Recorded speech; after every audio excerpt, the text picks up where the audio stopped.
Nananawagan ng ilang opisyal sa House Minority Bloc na isa publiko ang transcript at report sa ginawang pagpupulong ng Bicameral Conference Committee o BICAM para sa 2026 National Budget. Kaugnay ito ng inaasahang pagbabago sa timeline ng proseso para sa pagpasa ng 2026 National Budget.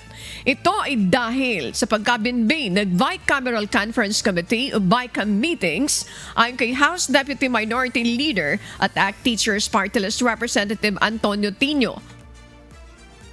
Pero ang panawagan nito bago pa man ratipikahan ang pambansang pondo ay dalawang kapulungan ng Kongreso ilalabas na ang lahat ng ulat kaugnay ng mga mapagkakasunduan sa BICAM. Target na sa December 29 maratipikahan ang budget bill bago tuluyang i-transmit sa tanggapan ni Pangulong Ferdinand Marcos Jr. at malagdaan para tuluyang maisabatas.